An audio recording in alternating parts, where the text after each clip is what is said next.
Alright, so this is my video review of the Tonka Steel Classics crane. I'm not going to go over the size of it. You can see the size, the measurements on the page.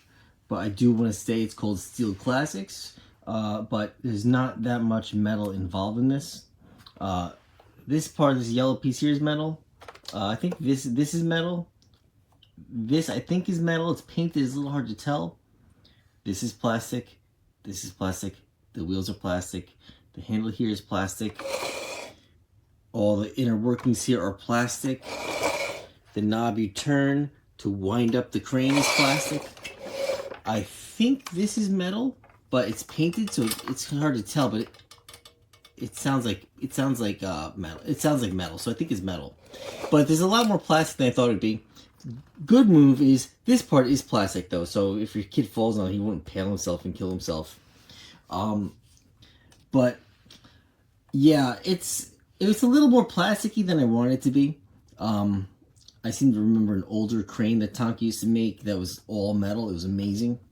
But there is a design flaw in this toy, and I'll go get into that right now. You see, this is the bar that raises the arm of the crane up and down. You know, you raise it up, you slide it in here, and it stays up, and then you want to raise it up further up, and you can, and it clicks in, which is nice. But it only does that because I modified the toy so it can do that. This point here, where it clicks in, you see how it's got that groove? I had to put that in there. It used to be perfectly smooth all the way across. And so what happens is my son would slide it into place and he'd play with it a little rough, and the arm would just slide out, and this piece would just slide out, and the crane would just collapse while he's in the middle of gameplay. And you know, it's not a big deal for an adult, but for 3-year-olds, having your game interrupted constantly because of that is very annoying. And he was losing his mind over it. So I just modified it now, so now it really snaps into place and holds its place, which is kind of cool. I like the size of it. The size is awesome. But I'll say this, the build quality for this piece is nothing like the bulldozer. The Steel Classic bulldozer, this one here, is amazing. This is all metal except for the black, and the black is hard plastic, and it needs to be, because if this blade was actually made of metal, it would scratch the floor like crazy. But this just feels so much more solid than this. This actually, I don't want to say it's rickety, but it feels rickety compared to this. And there's also a bulldozer.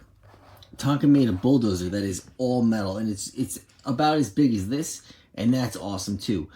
I think it's part of the Steel Classics line, but I've had it for so long I'm not really sure. So you can get the bulldozer, that's awesome. Get the bulldozer's awesome.